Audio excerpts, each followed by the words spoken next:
Hello guys, good morning. Paano ko po ba naayos yung page not eligible ko? Paano ko po ba yun guys naalis?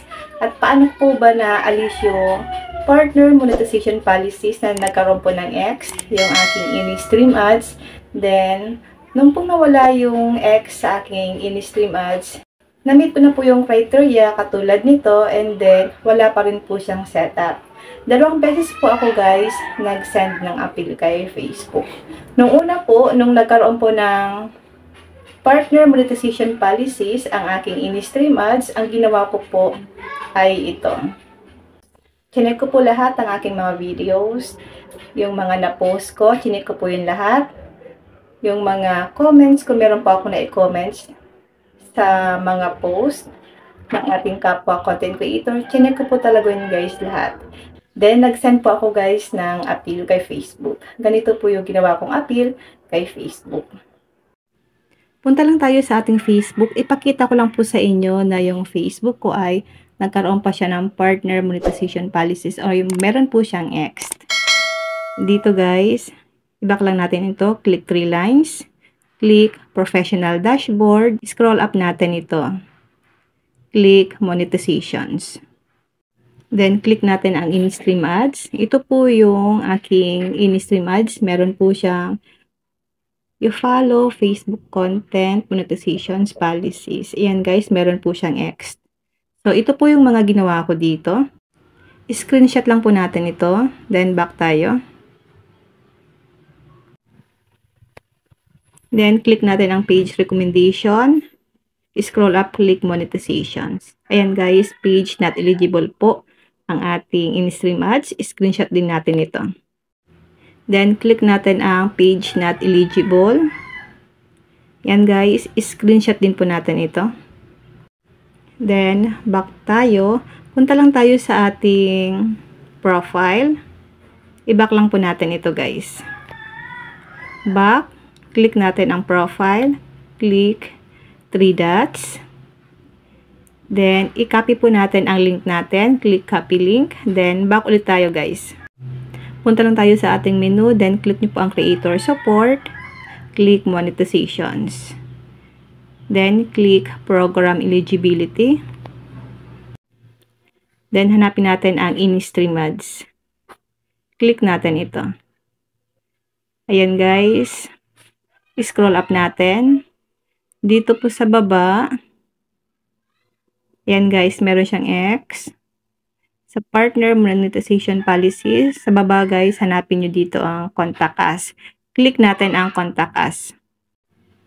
Then, click natin dito ang bugs and product support. Piliin natin ito guys. Dito guys, piliin po natin ang Facebook page. Dahil Facebook page po ang gamit natin ngayon. What type of issue are you experiencing? Click natin ang onboarding page and to in-stream ads. Dito guys, ang Facebook page URL, pwede nyo po dyan ilagay yung link. Or pwede nyo naman pong ilagay dito sa may description of issue ang inyong link. Then guys, dito po sa may description issue, ilalagay nyo po dyan ang inyong sasabihin kay Facebook. Then mag-attach po kayo guys ng mga in-screenshot natin kanina. I-click mo lang po yung upload screenshot. Then, wait lang tayo guys sa response ni Facebook. After ko po makapag-send ng appeal kay Facebook, ilang buwan din po bago naayos yung aking in-stream ads na wala po yung X or yung partner monetization policies ko sa aking in-stream ads.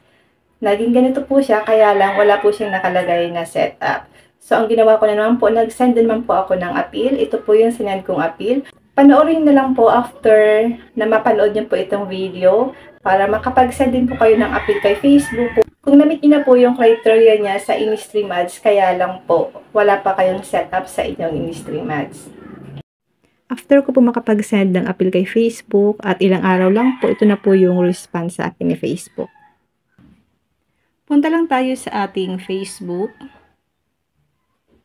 I-back lang natin ito. Click 3 lines. Click professional dashboard. Ayan guys, may nakalagay na po na you're eligible to start earning with in-stream ads. Matagal din po bago po na naging okay ang aking Facebook na wala yung page not eligible, nawala din po yung partner monetization policies. I-check lang po natin talaga guys lahat ng mga video natin. Then scroll up natin ito. Ipakita ko po sa inyo sa ating monetization na for setup na po ang ating in-stream ads. Click monetization. Then, click natin guys ang setup. Hindi na po ako dito guys naghintay ng ilang araw para ma-approve po ang ating in-stream ads. Automatic po siya guys na madadagdag sa ating tools. Click lang natin guys ang setup. Then, ito na siya guys. Click natin ang add tool. Yung iba guys, naghihintay pa sila ng ilang araw. Pero po sa atin ngayon, dahil ilang buwan din po ito guys, hindi ko talaga siya ma-setup kasi po nagkaroon tayo ng monetization policies tsaka page not eligible. Ayan guys, andito na siya sa ating tools. Ngayon po, pakita ko sa inyo ang page recommendation natin na wala na po yung page not eligible. Click natin ang page recommendation. Click monetizations. Ayan guys, wala na po yung page not eligible sa ating Facebook page. Ang ginawa ko lang po dito guys, check ko talaga lahat ng mga videos na in-upload ko. Kahit yung mga pinost kong comments, yung mga comments na pinost ko sa mga friends ko, o kaya sa mga nag-post na nagko-comments ako, yun po. Check ko po talaga guys lahat bago po ako nag-send ng appeal kay Facebook. Then, matagal din po ito bago ko naayos lahat, naging okay lahat. Kaya hintay lang talaga tayo guys kay Facebook din. Diretso lang po sa pag-upload ng mga original na video natin. Wag po tayong panghinaan ng loob. Mag-send po ng appeal o kaya magpa-review po ng appeal kay Facebook kapag meron tayong ganito. Yun lang guys, sana po may natutunan kayo sa aking video. And now, thank you for watching. God bless you all.